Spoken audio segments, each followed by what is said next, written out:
Hello everyone, my name is Christian. Welcome back to my hobby blog. Today I'm excited because I just finished my first Halloween read for the month of October. This is, I guess, October 10th.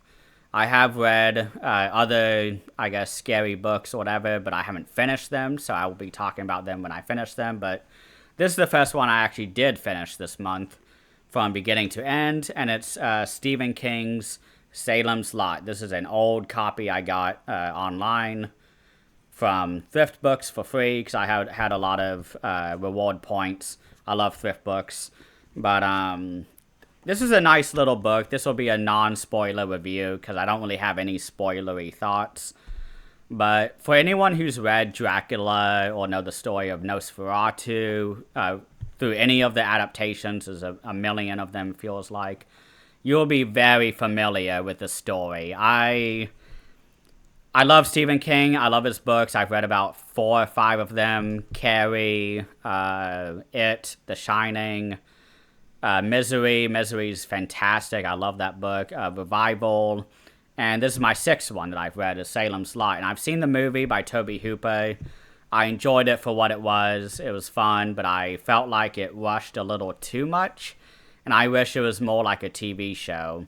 And reading this book, I realized that no, it can be a very good movie, but they need to sort of format it a little better in terms of how they deal with all of the material, because there's so much that is familiar in this book for me, because I'm a big vampire fan. I love Dracula. I love Nosferatu, especially the 1920s movie, but also the most recent one that Robert Eggers did with, what's his name? I can't remember the actors' names, but Willem Dafoe was in it. He's awesome in that movie, playing like the Van Helsing type of character. And this book is very sort of self-aware. And if it wasn't for the fact that Stephen King wrote this, and it has amazing Stephen King horror sequences, if it wasn't for that, I would have DNF'd this book really quickly, because in terms of the storyline, it is very predictable. And it's basically Nosferatu written by Stephen King, with a mix of Dracula and, all the other vampire media. This is a very tropey book, but it did come out in the 70s, so I can't really dock it that many points, because when it came out, it was even before Werner Herzog's Nosferatu movie, which I think was 1979, and that one's fantastic. Isabella Adjani is amazing in it. I really like the male lead, and Klaus Kinski, as insane as that actor is at times. I think he's fantastic as the vampire. But this book specifically is basically just Stephen King's version of that. And if you have not had much exposure to this type of media, or seen these movies, or read Dracula or anything like that, I think you'll get a lot out of it. But as someone who has read a lot of this, it doesn't really matter to me. Or didn't really connect with me all that well. I enjoyed the horror sequences a lot, but it felt very tame compared to a lot of the horror sequences that I've read from other books in Stephen King, like It, or even Revival, I think, is a fantastic horror novel. But Salem's Lot was very hit or miss for me. I think the main character was really interesting, but again, he was another author character that Stephen King is writing. So this is the 6th book that I'm reading, and this is the 3rd or 4th one by Stephen King, where the main character is a novelist. And it's getting a little bit old for me to read that kind of main character, and the supporting characters in this book are very hit or miss. Some of them are very iconic. None of them I remember the names of, so that should tell you how much they stayed in my mind. But reading it, there was a few side characters I did really enjoy. But overall, I would say the best part of this book was the world building, because we have the town of Jerusalem's Lot, which is shortened to Salem's Lot. And I love learning about the town. This is something that Stephen King does really well, is writing and expanding the entire town and getting you to really know the community at large. And I love that. That's my favorite aspect of the book It, because I feel like I can do an entire essay or thesis just on the town's history after reading that book. And it's the same way for this book. But I would say the villains are off page a little too much for me, because they pop up a lot during like dream sequences and in these sort of night scenes, but it doesn't really stay with you all that much.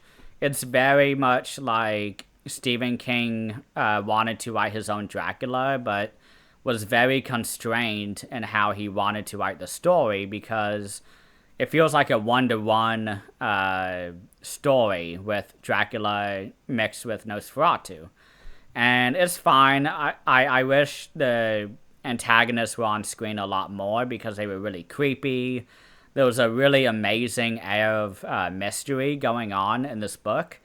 But I feel like the story just was too slow, and that all of the characters were sort of being railroaded to all of the different events. Nothing really happened too naturally. It was like, okay, now this is the scene of, the vampire's first victim. Okay, now it's, the scene of where people discover that the scary house on the hill is now occupied. And, okay, now we gotta go to this scene. And it's all very predictable. But as I said earlier, I can't dock it too many points, because this came out in the mid-70s. So it's 50 years old now, if not older.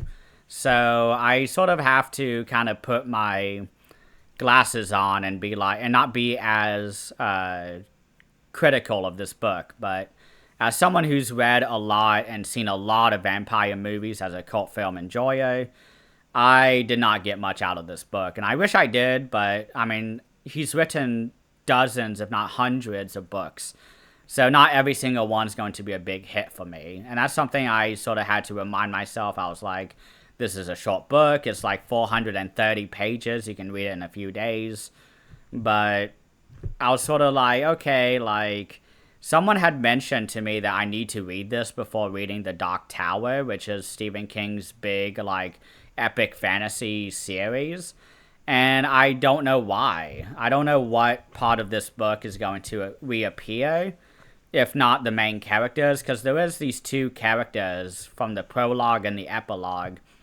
It's this tall man and a boy who are wandering America, sort of gathering tales, I think, and sort of keeping track of all these weird instances, not just in Salem Slot, but in other Stephen King works and stuff. I think there's a mention of Derry, which is the town that it takes place at, but I think those two characters may pop up in the Dark Tower. If so, that's cool. I'm excited for that, but aside from that, I didn't really know what is going to pop up in the Dark Tower from this book specifically.